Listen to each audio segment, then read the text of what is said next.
Hey everyone, welcome to my top 5th tip. So day 5, tip 5. If you haven't watched tips 1 to 4, please head over and watch them. So there's an order that we're doing them in, and it's really important to keep that. So if you haven't watched them, please head over.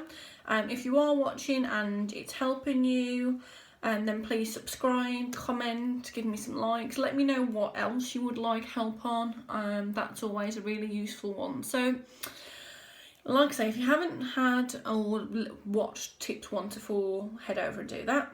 Today's tip 5, and we're going to be talking about ovulation. So this is one of the huge things that makes the difference, and that I think that I'm really passionate about. The fact I think we need to change the knowledge of this, because what we learn from school, so what we then take forward, isn't enough, So we're going to talk about ovulation. It's something I could talk about for hours, days probably. So I'm going to try and condense it down to the useful stuff as quickly as we can. So ovulation is one of the things that when I say to people and they start the coaching programs with me, I'll sort of say, okay, are you ovulating? When are you ovulating? Are you tracking it? Are you making notes of things? So if you've watched videos 1 to 4, you'll know that I'm talking about us building this book. So this book has got all the knowledge and information that we need. It's got all our research. We're now eating the right things. We know what to eat. We know what not to eat, and we understand why. So that my biggest point of everything is why. Why are we doing that? Why are we taking that? Why are we monitoring this? Why shouldn't we eat this? We need to understand why. We live in a world now where, in general, not just with fertility and infertility, we live in a world where people say, "Oh, take that tablet, it'll make you lose weight," or "It will take that tablet, it'll make you feel better, it'll give you more energy," and nobody says why. How is it going to do that? Explain to me. We say, "Oh, okay, then yeah, I'll take the tablet." So it's really important. That's my biggest thing. Why? So when people come to me and start talking to me, and I have a consultation call, which I do with everybody who joins my coaching program, so I can get a bit of an idea of what I can do to help them, how long it's going to take, what we're going to implement, and I go away and then create a plan, because depending on how long their program is. So we do a 4, 6 and 8 week program. So it gives me an idea of what I need to plan in where. So I'll generally say to people, are you ovulating? How do you know you're ovulating? What are you doing to monitor that? And what are you doing to keep track of it? Where are you writing it? Have you got that stuff? Are you keeping it? A lot of people keep it for that month and then discard it. So that's not going to help our knowledge. So the second question that I generally ask them is, what do you know about ovulation? And it's not a trick question. It's not me, the whole series of this, the whole me being a fertility coach, fertility hypnotherapist, fertility Reiki practitioner. It's not to call anybody out. It's to give people the knowledge that I certainly never had, and I didn't know where to find. And I spent a lot of time looking in all the wrong places, going to all the wrong people, and spending my time on the wrong things. It wasn't until I got really specific about what I needed to know that I really started to see some difference. So generally people will say, when I say about ovulation, well, I know I need to ovulate, and it's, my egg and sperm, and that's what makes the baby.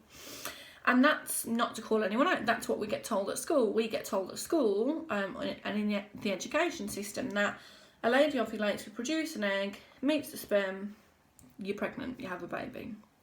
And that's really about as much as we learn. So there's a massive flaw there, and that's something I'm really passionate about. We need to know more. So starting at the very beginning of ovulation, it's vital to record ovulation and see if we actually are ovulating. So the best way that I can say to do this, and my top tip to see if you're ovulating, is the predictor kits. Now, you can get them from anywhere. They're easily available online, eBay, Amazon. The only thing I will say with things like that is just check. Be very careful with that sort of thing. And I'm not going to say don't order from those places, because I know it's easy, I know it tends to be cheaper, but just have a look at the sensitivity of things that you're buying. And again, the why, what do you understand about it, what benefit is that going to give to you? It's only going to tell you you're pregnant if you meet that level of hormone. So what's the level of hormone that's looking to detect? One of the most popular questions I get asked is, what pregnancy test is best? And I always say first response. So it's every test, whether it's a pregnancy test or ovulation test, has a hormone level. And generally you tend to find with some of the cheaper, more freely available ones, the hormone level isn't that high. So if you are like I was, and you want to know as soon as possible, something like first response, early response is going to be one of your best bets. I have no relationship with them. I'm not like paid to say that or anything. It's just what I recommend and what I used to use. And that's what got me my pregnancy, my positive pregnancy test when I was pregnant with Remy. So anyway, going back to ovulation tests. So just be careful what you're ordering. Have a look at what the hormone levels are when you're ordering tests, whether it be like ovulation or pregnancy. So really make sure you understand them. Some of them are really simple, so you get like a smiley face on when it's ovulation time, but again, make sure you read the manufacturer instructions, because some of them show when you're ovulating, so as in like, yes, you're ovulating today, and some of them give you like a smiley face 48 hours before you're ovulating. So be very clear with what brand you are buying and understand what you are buying and what that means for you. So that is my number one top tip. So it can take a while to start to see and get the first chapter of your book sort of going to see when you're ovulating. So be consistent with that.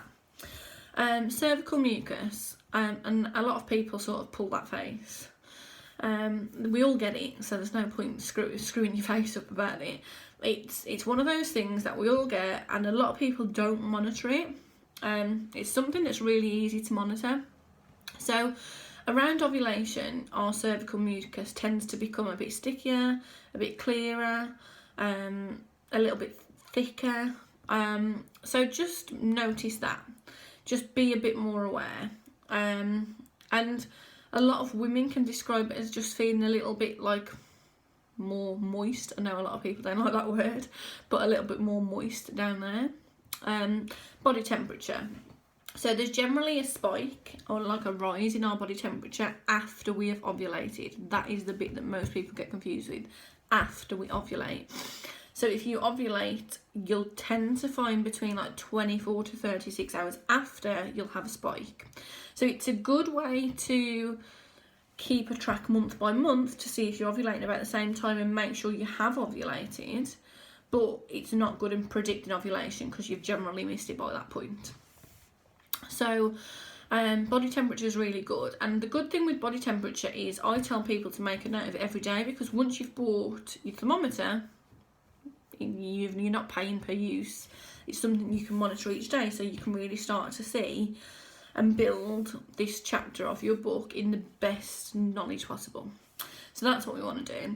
And then cycle length. So I've put this as my last tip because this is where a lot of people fall down, and I did, because I was told that I wasn't ovulating for over a year. I was ovulating.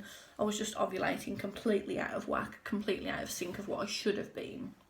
So ovulation will normally, and I say, and I'll really, really reiterate normally, ovulation will normally take place between 10 and 16 days before your menstrual cycle, so before you start your period, normally. Not always, and that's why I never ever recommend just using that solely. I personally recommend all four things. So your ovulation predictor kits, cervical mucus, body temperature, and make a note of your cycle length.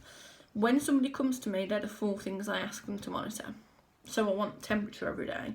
I want to know if there's any cervical mucus. And you'll start to see, and what you'll do is you'll be able to look back after like probably 2 months and be like, okay, actually, I've got all this knowledge about myself now. Bam, that's step one, that's chapter one. Then we move on to research. And there's a reason that we start to ask for all this, because how many of you, and I've done it lots of times, went to a doctor's appointment or gynaecologist appointment and they said, oh, okay, well, what was your cycle 6 months ago? Has it changed over? And you sort of know in the top, and you're like, So I used to have everything there written. So we really need to build that chapter 1 about ourselves. That knowledge is key to not only you, but whoever is helping you, whether it be a gynaecologist, a doctor, a fertility coach, a fertility acupuncturist, anybody. So, what actually happens when we ovulate?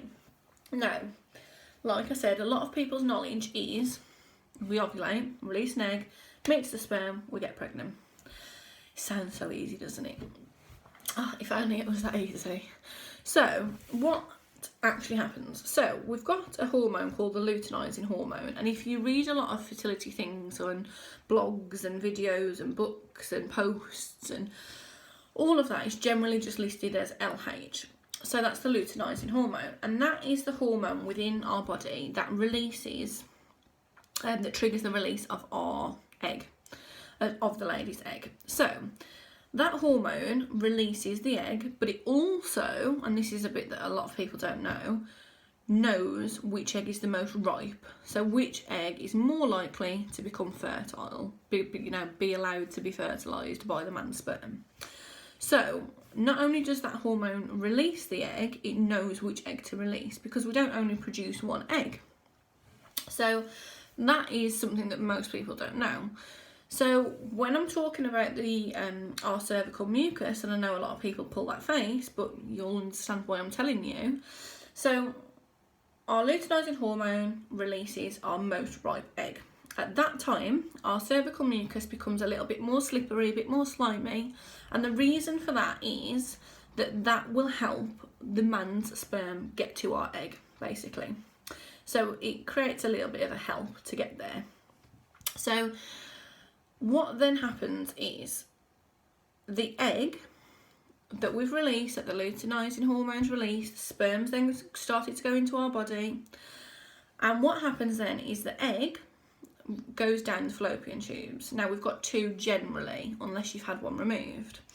So either one of the fallopian tubes. Now, if whilst it is travelling down the fallopian tubes, the sperm and the egg meet, it may become fertilised.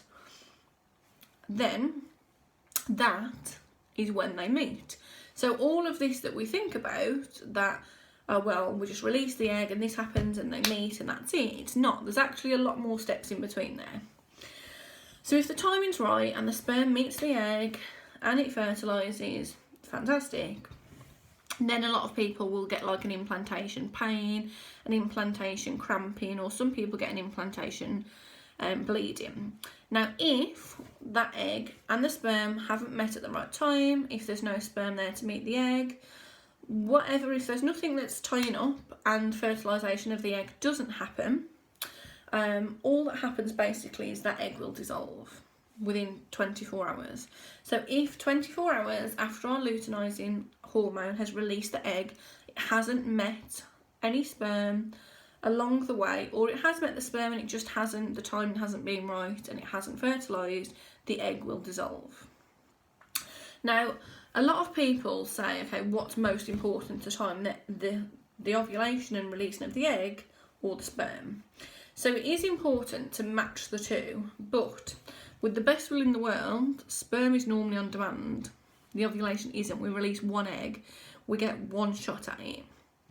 So we need to understand that, and that is why I say to people, we need to know ourselves. We need to be able to look at that chapter and say, yep, this is when I'm going to ovulate, this is how I know, this is what knowledge I've got about myself. Okay, right, now we'll start to have a look at that side of it. So sperm can live between 3 and 5 days. So generally most people will say for you to have intercourse every other day when you're starting to get to the point that you think ovulation is going to occur, and also just to be sure after, a little bit afterwards. So that's to put it as simply as I can and as fast as I can.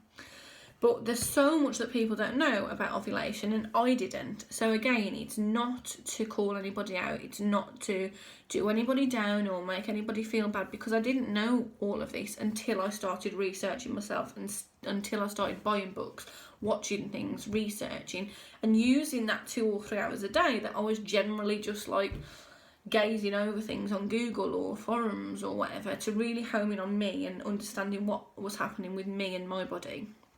So that's a really simple sort of start to finish, and how I recommend personally that you track your ovulation and monitor it. It's really important to make a note of it all, get it all down, so on a planner or a diary or a pad or in a book or whatever, get as much information down as you can. So that's ovulation in a nutshell. Obviously, otherwise we'd be here for hours, but so that's tip 5. If you haven't watched tips 1 to 4, go and watch them. This is tip 5. We'll be doing tip 6 tomorrow, so if you're watching and you're enjoying them, if it's helping you, please subscribe. There will be new content loaded each day. Let me know if you need help with anything or what you'd like to see more information on. And also let me know if you've been watching videos 3 and 4, how you're getting on with the diet and how you're getting on with those changes. That would be really interesting to see, and I shall see you tomorrow for tip 6.